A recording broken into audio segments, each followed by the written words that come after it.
Good evening, everyone, and warmly welcome to this State of the School.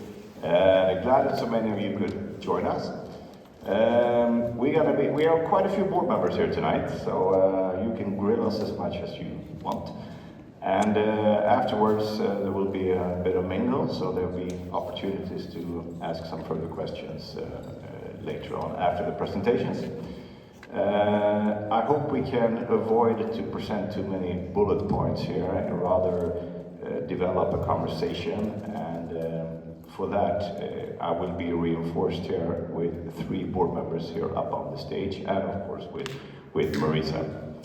So with those words, let's kick off, and I give the word to Marisa. Please go ahead. Sorry, I should have introduced myself too. My name is Hans Schöppner, and I'm the chairman of the school. Thank you. Okay, everybody, can you hear me? Microphone working? Good. Welcome everybody to our State of the School Spring 2025. Already the year is coming to an end. It has happened so fast this year, right?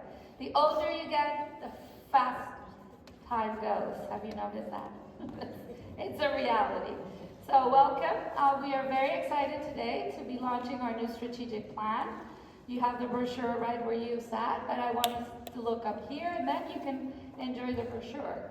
We'll do a very short, quick update of the new things since we last met. Then we'll delve into the strategic plan, and then we'll have a Q&A with members of our board. Afterwards, several board members, as Hans said, are here. They are wearing the black lanyards. So that's how you would recognize our board members. So, okay.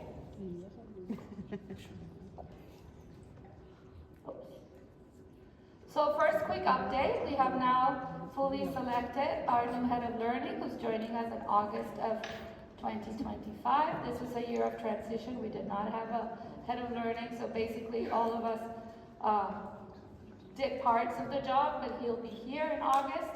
I just heard yesterday that he got his work permit, so it looks like migration worket is the new plan for speeding work permits is actually working. Very excited about that. And so he'll be ready to join us, and his name is Eric Beck, and he is coming from a school in South Korea. And previously to that, he was at the Washington International School. So we'll be very excited to have him in our senior leadership team and working with our staff.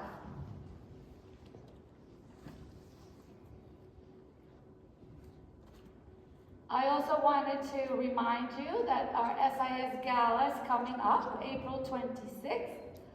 Please join us. We will not have a gala next year, and not until we get to the year where we are celebrating our 75th anniversary. So come and enjoy us, enjoy the gala, join us. It's a beautiful night, great music, great food, but most importantly, an opportunity to donate to the school and help us with our annual fund. So everybody's welcome for that. The other big thing that we've done this term is the launching, and we've done a soft launch, and now today, it's the hard launch of the SIS Connect. SIS Connect is our new platform. It's a hub for our community, for all our communications with parents, staff, and alumni. It's a way of connecting with others, a way to register for events, also do donations for the school. And I have to say, shout out to the SPC board. Thank you, SPC board. They've been incredibly helpful in transferring all the information from the SPC Insider to this new platform. So it will be a great opportunity for us to connect as a community. We will continue to have class lists for the portion of the clubs, right? The parent clubs. Otherwise, everything else is transferred to SIS Connect. We've been advertising SIS Connect through our dispatch, so please do go and join and register and start getting all of our news. Okay, now we will delve into our strategic plan 2025-28. And the first thing I want to talk a little bit about is the process. How do we get to this final result that you have in front of you?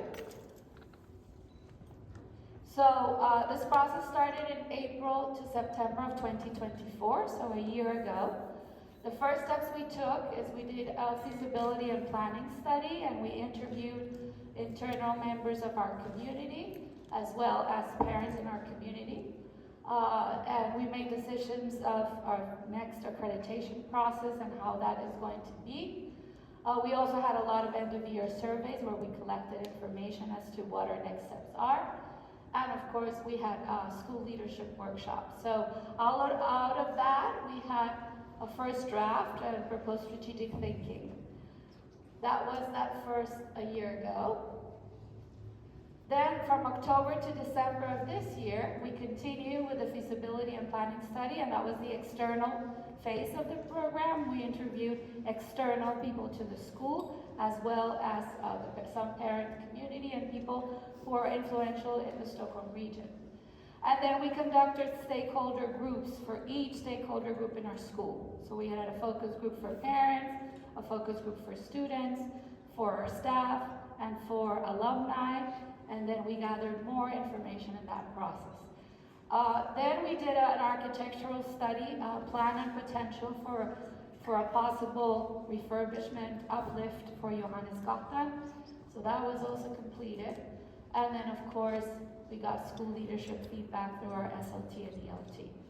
And that led to the second draft of the plan. And then our final strategic plan was approved by the board, and of course the board gave their input throughout the whole process, and it was approved in March after this year-long process. And then we had a design to make it very attractive, and now this is just the framework of the beginning of the plan. So what we'll present today is we'll present the major strategic goals, and then the strategies that underpin each goal. Under that, each of those strategies, then the SLT and the ELT will get together to develop what's called the action plan. And staff will have input in that, SBC and parents will have input. Those are the very specific actions we're going to take. So that's the next step. Okay. So this is the framework. The guiding principles, which are at the center of this beautiful flower that represents our new strategy, and the strategic themes. So each of those petals represents one of the 6 strategic goals. And of course, it's anchored in our guiding principles. That's why that's at the center of the flower. And our guiding principles are our mission, our vision, our values, our definition of global citizen, and our definition of learning. And those have not changed since 2021. We revised again. We were all very happy with what we had. So it's the same posters that are around the school. It's the same philosophy and the same guiding principles. Okay, now we'll go ahead with Hans, and he's going to present the first goal, first objective of this plan.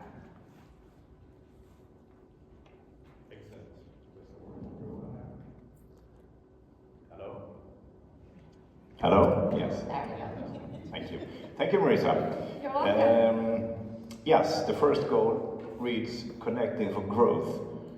And you might ask yourself, why do we need to grow? We are a school, we're not a business.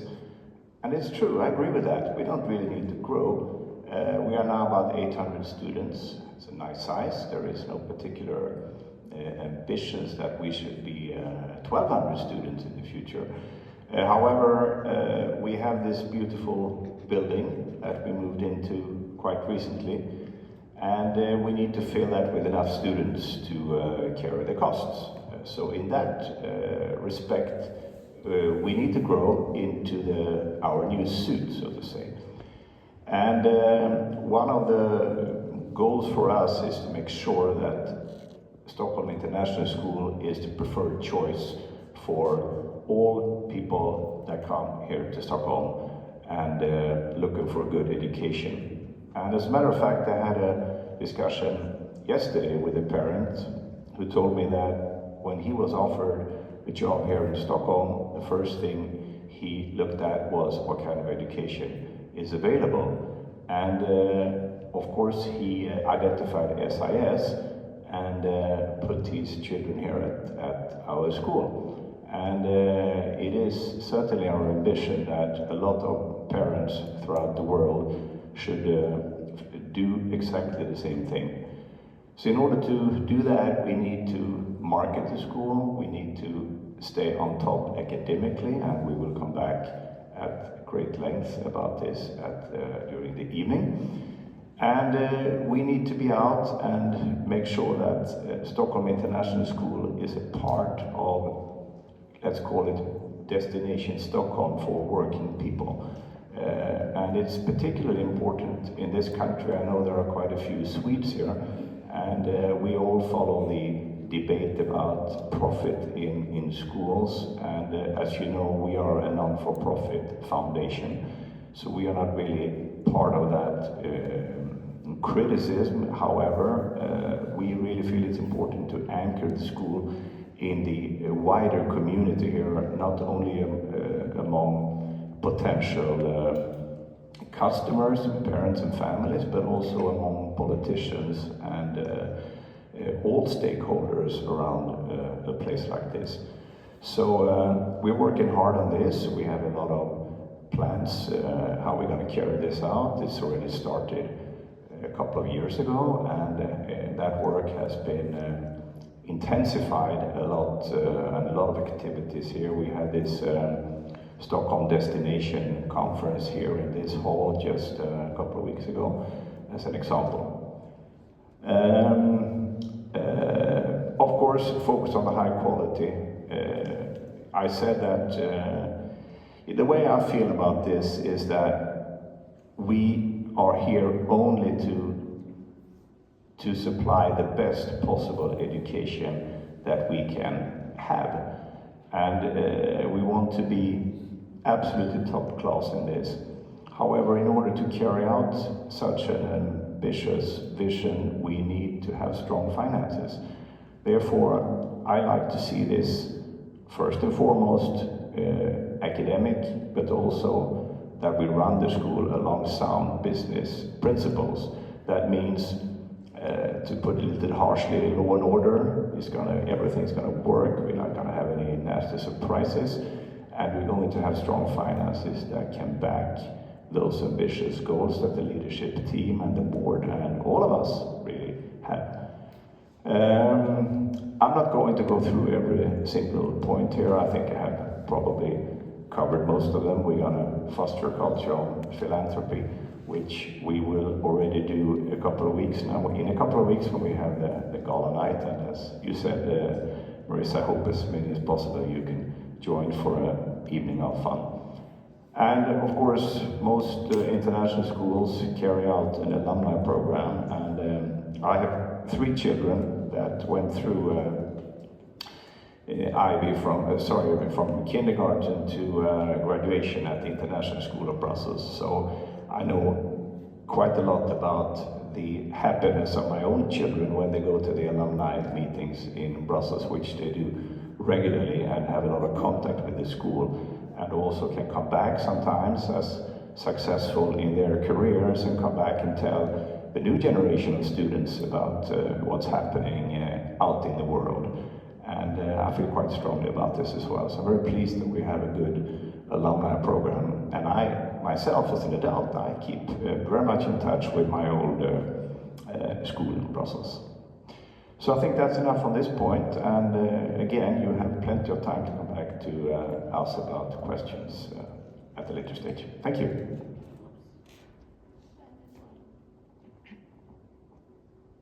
There we are. Okay. I'm now going to talk about our second goal, of this rotating petal flower, creating dynamic spaces for learning. And it is our goal to be able to create flexible and inclusive spaces, and that applies to both campuses, to support our learning, and then upgrade outdoor spaces, which we've done in great part here. We could do more at Johannesgatan. We're working on plans for that. And develop areas for collaborative learning and community engagement. And that is our goal. Obviously, specifically to Johannesgatan, Johannesgatan needs a little bit of TLC. So we're working on the plans for that. How do we make that happen? And how we do it in a financially sustainable way. So that is our second goal.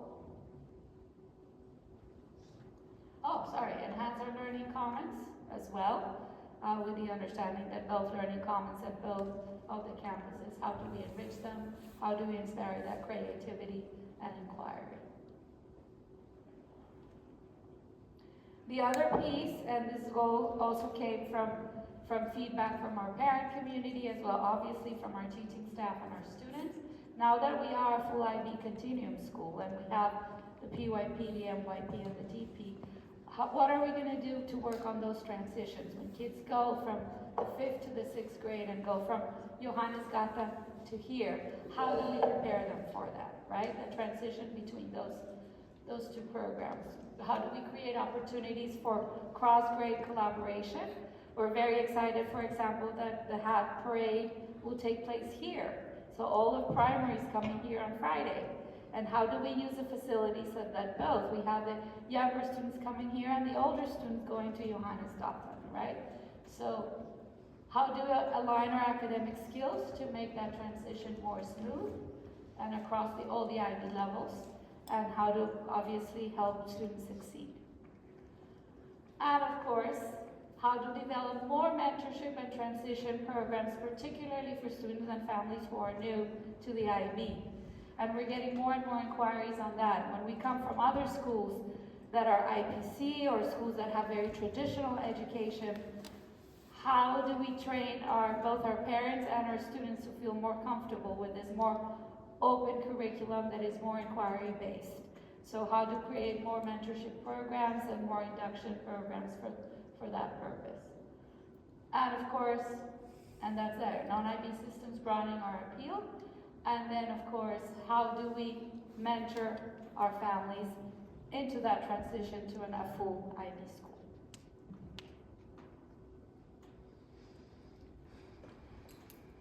And of course, artificial intelligence, it's the biggie, it's here and here to stay. So how do we embrace AI? Well, at the same time, maintaining academic integrity. What is the balance between the two? And what are we doing for this path to future-focused learning? How do we continue to integrate AI and STEM and innovation into all our classes, interdisciplinary projects, and the idea of kids tackling real-world issues and using AI and a comprehensive approach of technology to solve these? How do we leverage AI to enhance learning while considering ethical implications? Again, very important to keep that academic integrity. And how do we create more partnerships? And that's been a goal, not only of the advancement program, but of the head of learning as well, and from us in the leadership. How do we create more partnerships with other companies in Stockholm to create these opportunities for further learning using AI and STEM? And obviously exposing our students to even more innovation, right? And how we encourage hands-on technological challenges by supporting hackathons and competitions and debates and math competitions as well, all kinds of competitions, right? How we use these opportunities for students to participate. Now we have a big chess club. We're going to have a big chess tournament coming out. So more opportunities for our students to compete. We have the big Lego League club at our school, and they won championships. They went to the European Championship last year. So how do we continue to increase that and use that focus on STEM and technology to give further opportunities to our students? So that is the Advancing AI, STEM, and Innovation goal. On the pedagogical front, apart from the IB journey, it is very important for us, and this is what makes us distinct as a school, is how do we ensure that we have a learner-centered education, right? How do we continue to provide support, growth, and belonging for our students in our community? So, applying universal design principles in our teaching to help us with differentiation. And one of the big things that came out of the last accreditation, and we've had a lot of conversations about, is what else can we do to challenge those students who are going very fast or learning very quickly, or those who need to be challenged, as well as students who require particular support. So it's the challenge at both ends of the spectrum. How to enhance social emotional support by developing resources and guidance. So continue to promote our well-being and resilience. That's part of it. And one of the things that came very strongly from both the faculty, but mostly the parent groups and the student groups, is how to enhance our career counseling program to give more attention and more opportunity to our students in the upper school in the process of application to universities, and even enhance our services in that area. And finally, how do we strengthen our connections across grades and ensuring that, yes, we are two buildings, but we're one school?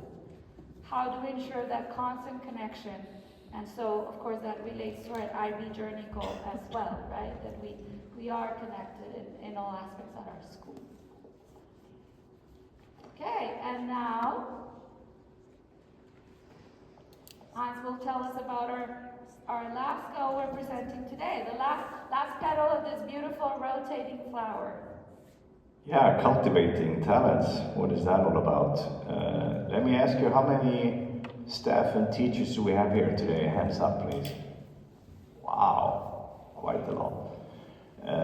You are the very foundation of our success.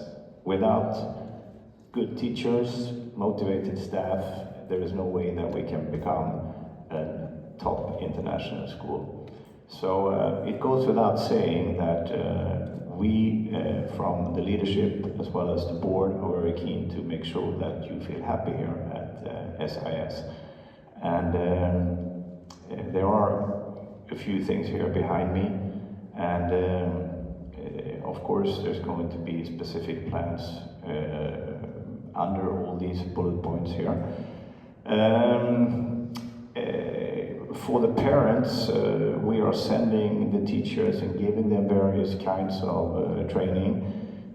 We have experts coming here to SIS that teaches our, or training our teachers in various aspects of education.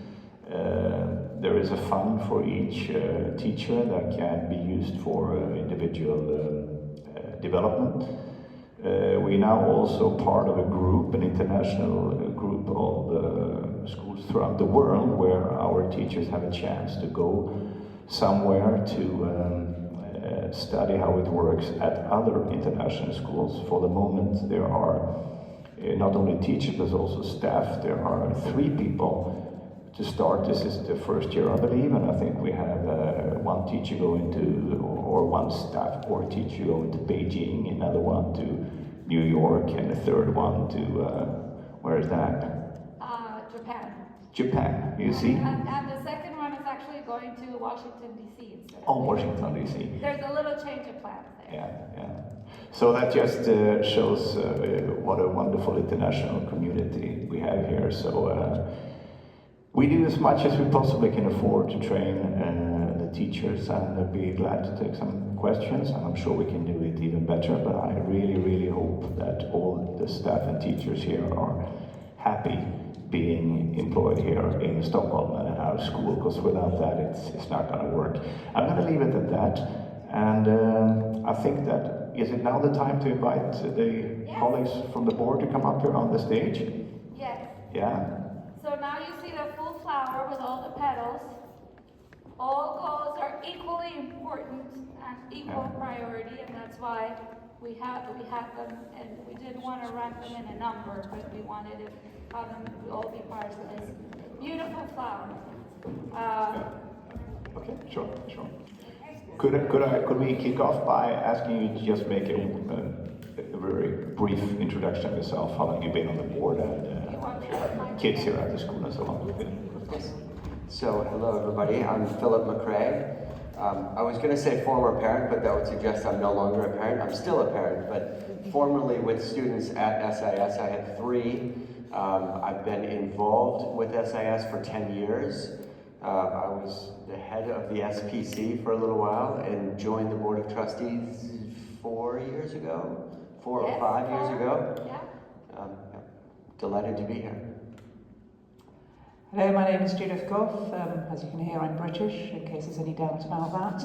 I am the mother of 2 sons, one of whom is in grade 6 in this school, and I have been on the board now for about 5 years, pretty much the same time as Phil.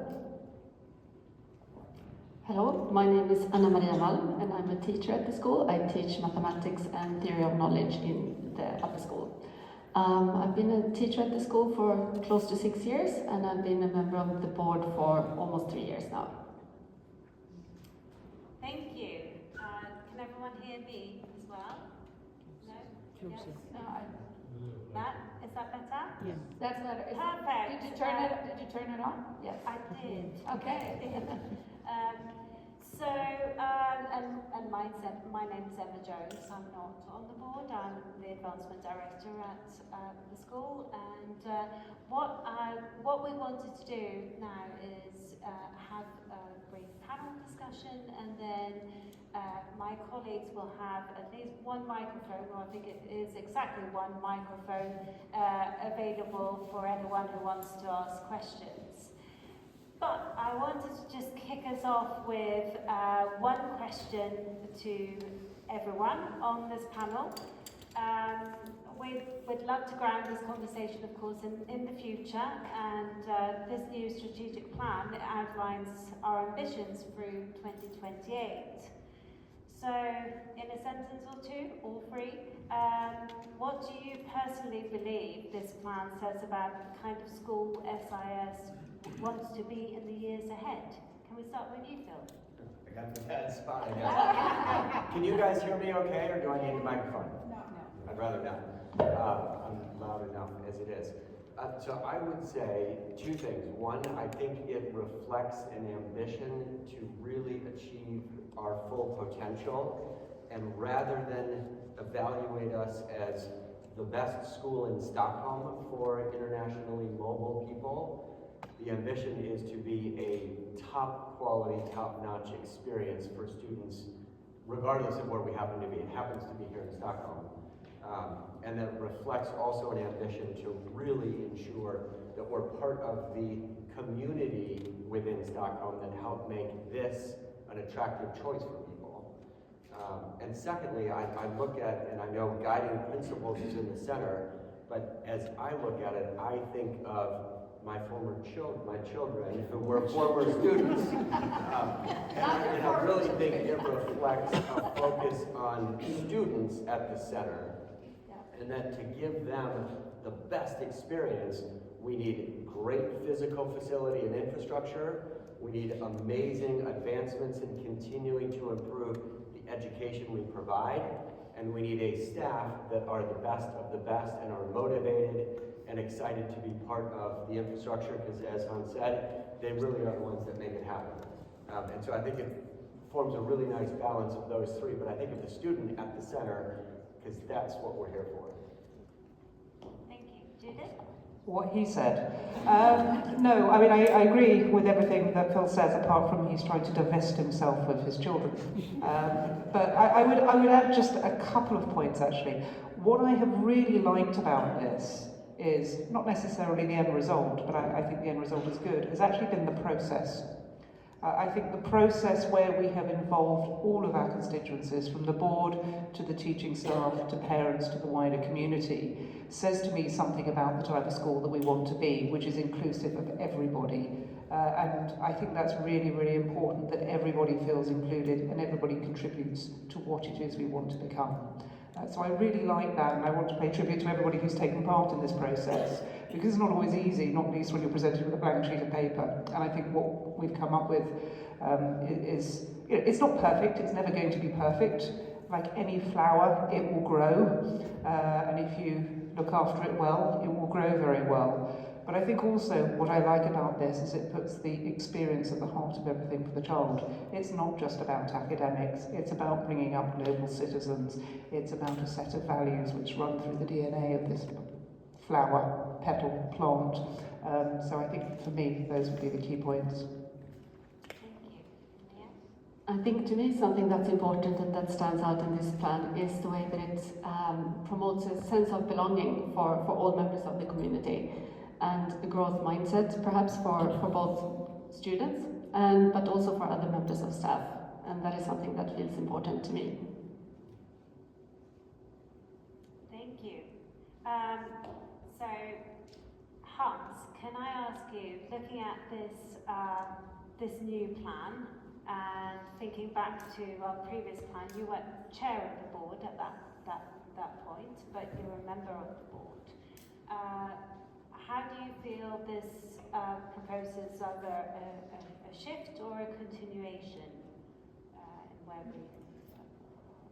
we? Okay, well, I think one of the big differences is that we have this building now. We have taken on much more responsibility than we had in the previous plan. And I also hope, besides that part, I also hope that we have covered most aspects that we have been, that our stakeholders are concerned about. But let me also say that a strategic plan is not written in stone. If there should be some events happening in the world, or if, whatever, we can always change and adapt to new goals. So this is certainly our strategic roadmap for the time being, but it doesn't mean that it cannot be changed. And again, listening to you, because we don't do this to please ourselves, we do this for the good of all the stakeholders and the school itself. And I'm very pleased with this plan also, that I cannot say that if it was like that when we did the previous plan, I was too new, but I'm also very pleased, as has already been mentioned, that so many of you have been involved in this, or at least given the opportunity to be involved in this. That's why we as a board feel pretty good that this is not desk work that we have done without asking all people around what they think. Thank you. So Marissa, a question for you. Obviously, as the director of the school, being responsible for the implementation of this plan as well. This plan covers everything from AI integration to staff well-being, really. What was one area when looking at this plan where you felt it was particularly important to be bold?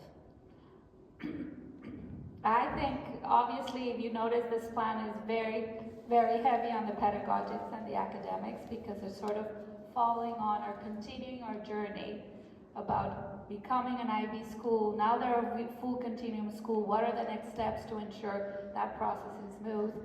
Now that we have stronger differentiation and very good high quality staff, which we've had continuously and getting even better, how do we have more of a really learner-centered approach? So that is, again, a continuation. But I think the part of the plan where I consider that we're being very bold and direct and taking advantage of the new reality of the world is the part about AI and technology. And how do we embrace that? And how do we train our staff to embrace AI? And I mean, this is going to have a major, major shift in the way education happens. And this is education not only at the school level, at the university level, in all parts of education. And in all parts of life, really, in many industries too. But to us, it is very important because we need to maintain a human-centered education, while at the same time embracing AI and embracing technology. And we need the two, right? The two areas to grow and develop together. Thank you. So I'm now going to turn to you, Phil.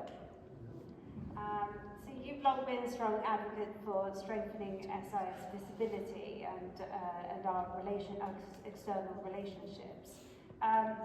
from your perspective, how does this plan position us to stand out in an increasingly competitive market, but also we see that the number of high-skilled work permits is going down in Sweden, for instance, so there are some challenges ahead. How does this position us to meet those? So I think the first pedal that we talked about, connecting for growth, is really, really important, and it is, I'm not going to say it's new, it's an extension of something that we recognized 5 or 6 years ago, which is, if we think of our stakeholders as first and foremost students, and secondly the families, the parents of the families, and our staff, we are short-sighted that we're part of a much bigger community, and if we don't build relationships with local government, with federal government, with the broader diplomatic community, the broader corporate community, with our alumni, which are a critically important part of any great institution, that we're missing a lot. And so this really emphasizes the importance of ensuring we have the relationships with all of those stakeholders in place, so that, for example, if there are changes to work permits or changes to how Sweden thinks about education in an environment like this, or we know this pressure on the for-profit schools, we have a network of people who understand really well who we are, why we are different, and that we have advocates that can help smooth the waters there. So I think, for me, really what's important as we think about how we remain competitive here, but think beyond that, is just having that full network of relationships across the whole stakeholder community. Thank you. Of course, Judith, that was a big part of your previous position and being part of the diplomatic community here, but you've been in different international contexts, and how do you feel that that SIS is positioned to be the top choice for globally mobile professionals coming to Sweden? I have to be really diplomatic in what I say, because a lot of you know where I've lived and worked, and you'll know the schools I'm talking about if I'm not careful. But you know, I think there is a real varying quality amongst international schools across the piece. Some of them are run purely as businesses, and very lucrative businesses as well. We are a not-for-profit, and I think that's a fundamental difference. I think we also put the child and the experience at the heart of what we do, rather than profit. And I think it's about that. It's about ensuring that we don't lose sight of our values, and I think they're very good ones. I think it's also about doing a lot of what actually you've been doing, Emma. I'm going to blow Emma's trumpet for a moment because she won't do it herself. But it's actually about Stockholm International School being part of the solution and the attraction for Stockholm and Sweden.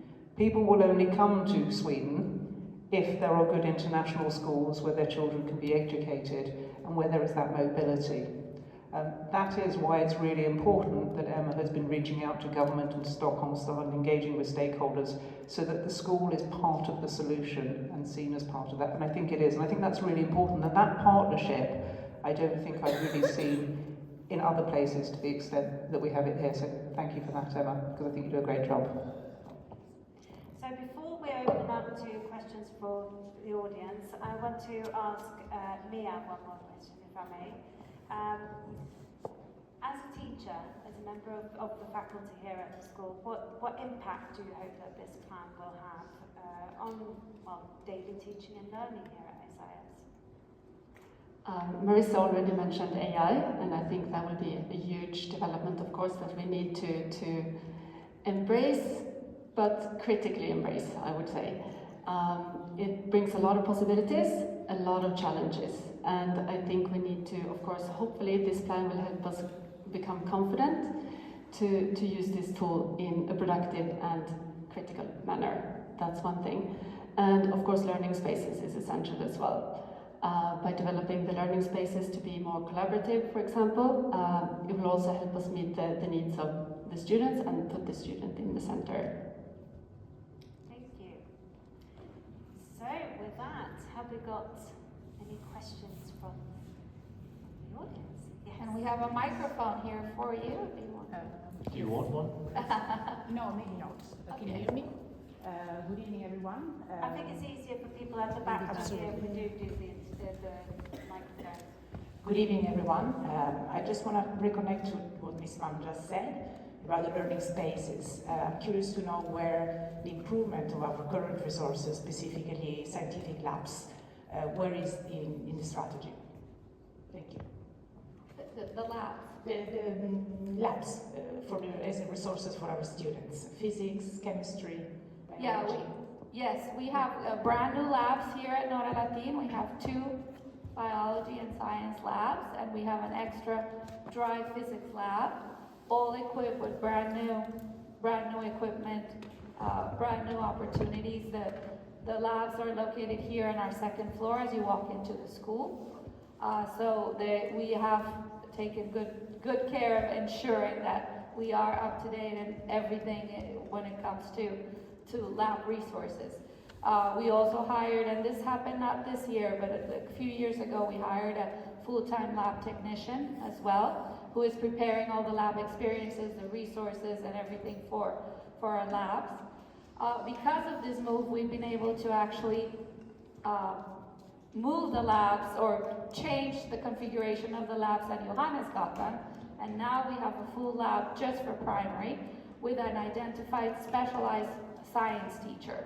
So we've had the science teacher for a while, but now she actually has the lab as her space, and we've been able to connect that lab space with our tech space, so with our IT. So it's one full space at Johannesgatan, and they're doing a lot of collaboration between IT and science and technology. So we feel very confident that we have very, very good resourcing at this point in terms of our development of the science curricula. So thank you for your question. Thank you. I think we had one at the back there. Yes. Hello. Hi, I'm connected with the SAS for the last 9 years. It's always good to see a lot of new initiatives, improvements, and also guidelines from the teachers. Thanks for that. And in this, in the new journey that you put it here, the 6 panels, how do you see parents are connected here?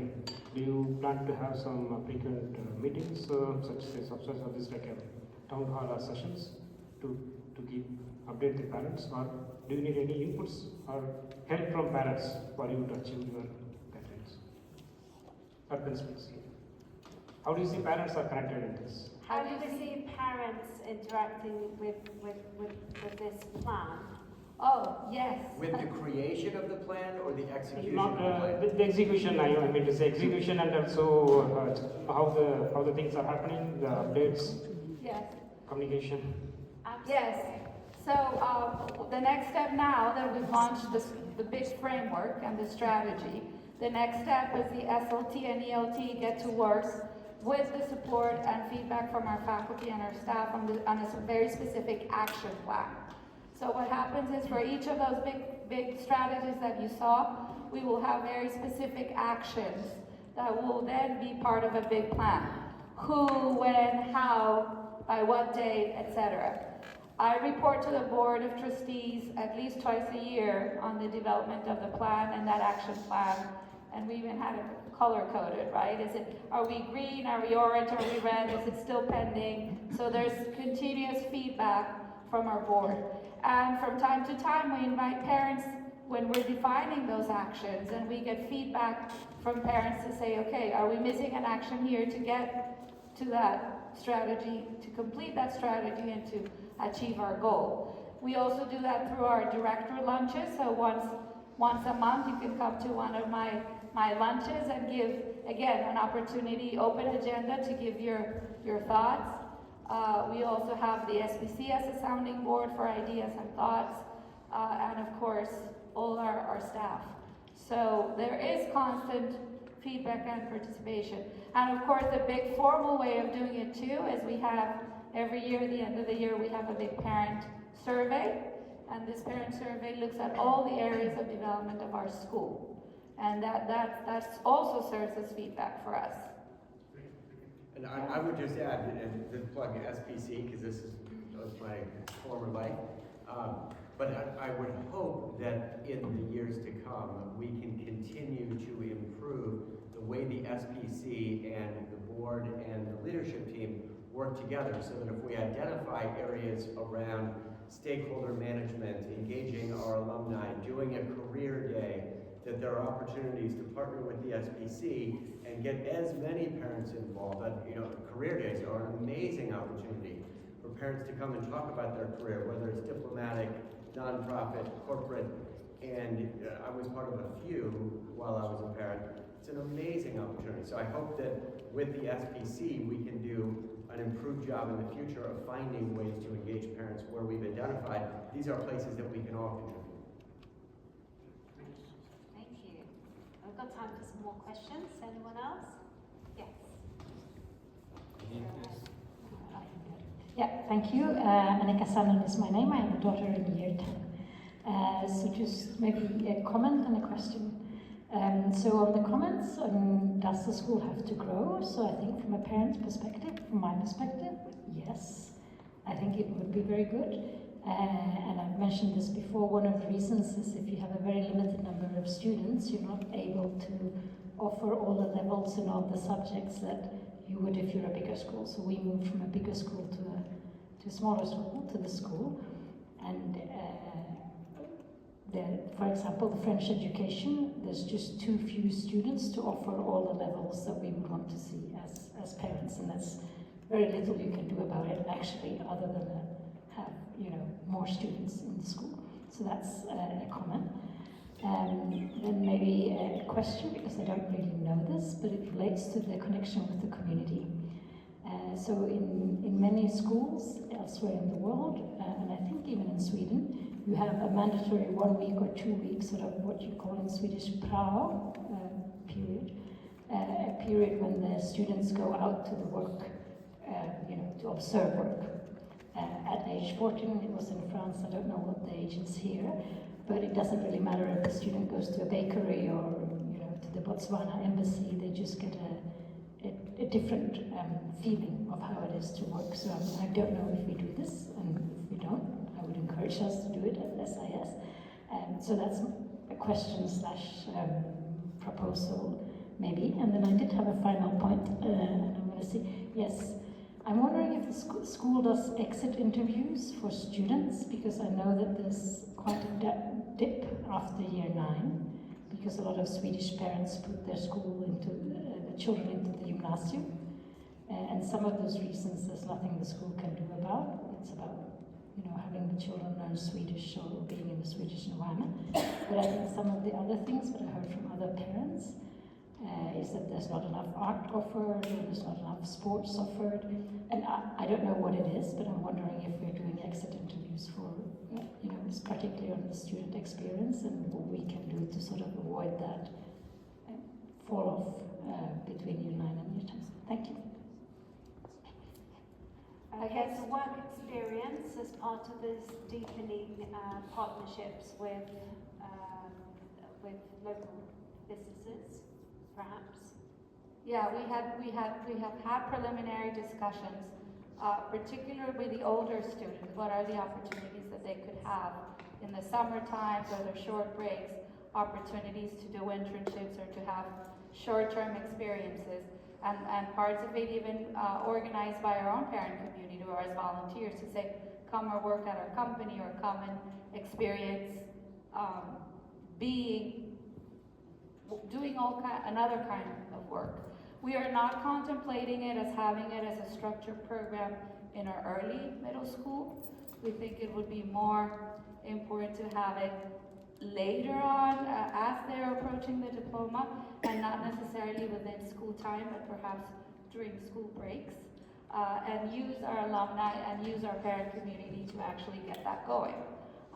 So this is something that we are considering. So that's your first question. The second question had to do with exit interviews. with students who leave, and we do. I mean, within my department, we do admissions as well. So when families withdraw, we always collect information from them as to the reasons why.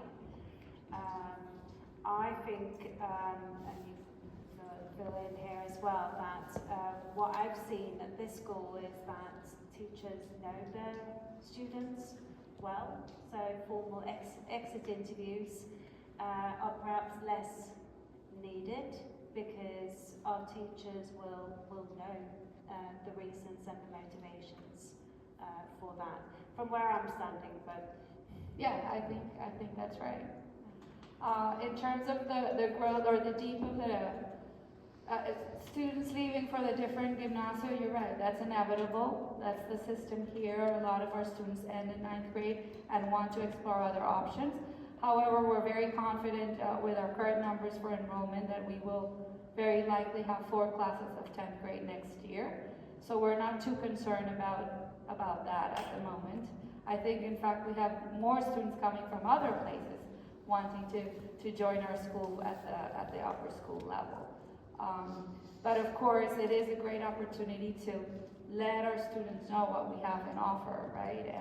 And we continue to expand our sports program, and that's why we have a full-time athletic director and sports director. He's here, Magnus, and he's grown our program tremendously since we first started, and I think one of our first hires in 2018 was Magnus, and because we needed to have that opportunity for athletics and other sports, and for both girls and boys. Girls was my big push, remember? Yeah. Magnus, on my first year when we hired you, and of course we have now a lot of girls and boys participating in our programs. I think that answers. Can I pose a challenge for all of you before we go to our mingle and lovely canopies and all that? As we've got our board members here, we've got the chair of the board here this evening. They're happy to speak to you during the mingle as well. But does anyone have? We have time for maybe 2, at least 1 question on something that the board does, something about the board working, something you wondered about, the strategy. What do they do when they meet? No. Something for our board. Hello. Hello. So I am a parent for 4 years at SAS now. I would like to focus on this yellow and the blue part. For yellow, I am earning my salary because I am an AI expert. And what I know is from my company or from the other competitive company, we have working days, 5 days in a year. We can use for any charity days or community days and so on. We can go to school and teach. We can go and work in a hospital and so on. So this is not a question, this is a compliment. If you would like to use these kind of resources, there are a lot of resources in Stockholm which I can connect you even though I am foreigner here. That is one comment. The other comment I would like to give is Marisa was explaining about the outlier students, like the best students and the lower students and so on. This year my son is in grade 9. And the maths department did very good execution of the plan. They did an exam in the beginning because of the history and so on, and they put the kids in the separate classes who are achieving good. They are doing the separate classes. So my son is in extended math now, which is excelling him even more. Do you have any plan for the other subjects as well, like science subjects as well, or humanities subjects as well for these kind of subjects, differentiating between the kids and so on? That is also one compliment. The other one, sorry, I took too much, especially for the Marianne and Hans. You are, I guess you are Swedish. I became a Swedish citizen, and when I got a mail from the business office, it says, "Dear customer." I don't want to be called a customer, I am a parent. I'm happy to pay, and I am supporting for this SIS Gala auction and so on. But I didn't see any difference when I got citizenship. I'm paying the same amount of the school fee. So did you explore all the options from Stockholm municipality? Because until grade 9, education is free. So SIS can get all the government benefit for the school supports or improving the school premises or education and so on. That's all. Sorry, too much. I wonder if that's a, does anyone want to respond to parts of the question, or? I can respond to parts of the question as, Yeah. In terms of mathematics extended and regular mathematics in grade 9 and 10. I don't know about other subjects, but for mathematics, that's specifically built into the curriculum for NYP as published by the IB. So within the IB, there are 2 strands of mathematics, extended and mathematics, which is one reason why we're offering that. In terms of other subjects, that is not the case. No, nor are we going to pursue that. No. And actually, not putting them on the spot, but I know we've got members of the business office here, and I'm here, and Marissa's here, and we'd be happy to explain the weird and wonderful world of school subsidies and the different municipalities, because it does not change when you become a Swedish citizen. Although congratulations. But rest assured, we are aware of what is available to us, and we take full advantage of it. Yes, we do. A final question for the board members. Otherwise, I will start networking mayhem. No. Yes.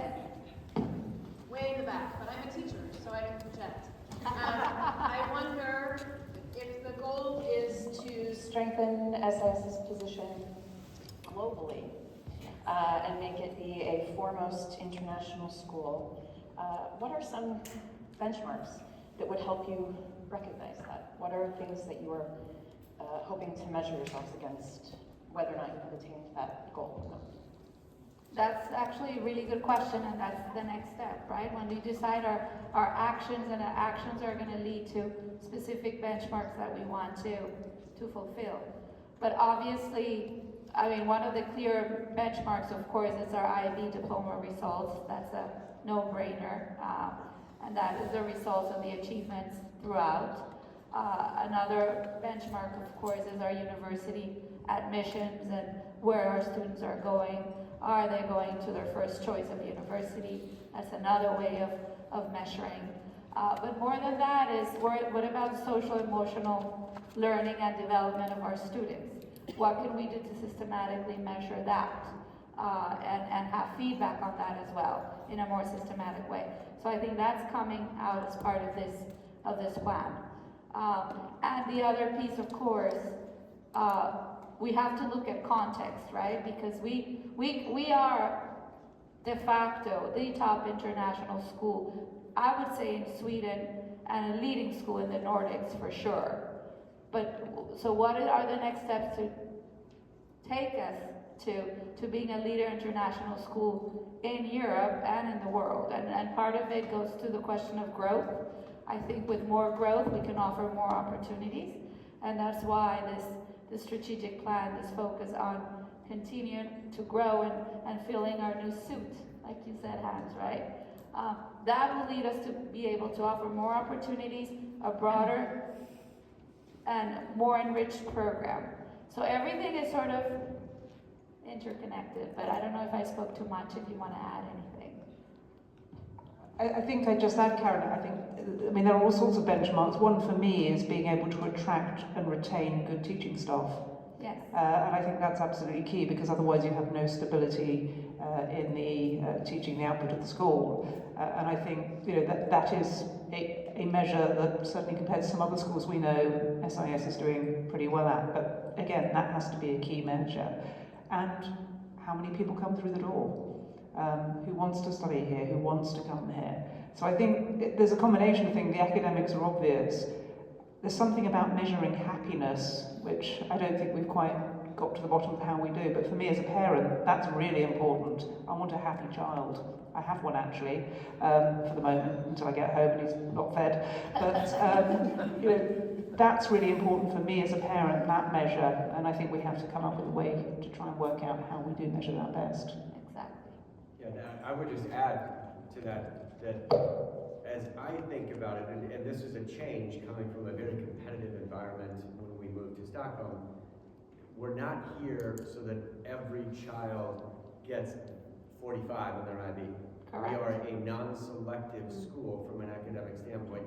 So it's about figuring out how do you measure that every child achieves their full potential, whatever that potential is. Exactly. And I think there are academic measures of that, but there are also social and emotional measures of that. There are athletic and music and arts, and how engaged is this child in the areas that are interesting to them. And there are harder things to measure, but for me, that is the place that we have to really focus alongside, Judith, your point, which is, and we've got to have staff that are engaged and excited and motivated to be here and to help our children have that best experience possible.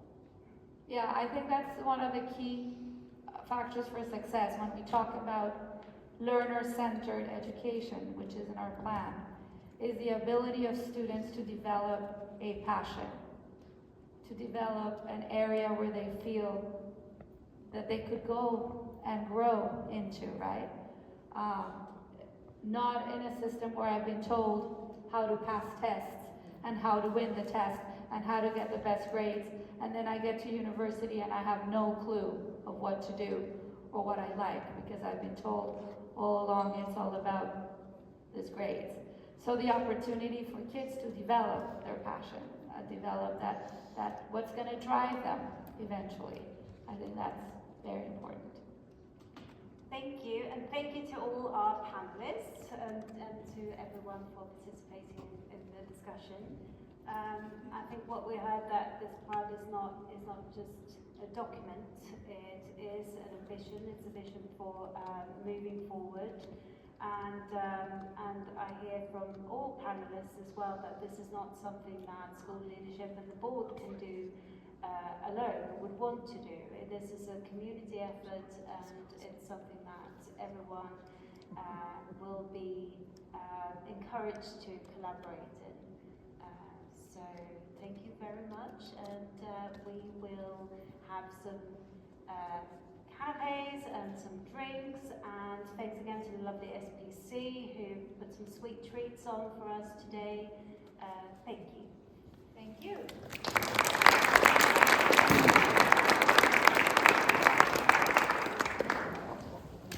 Thank you.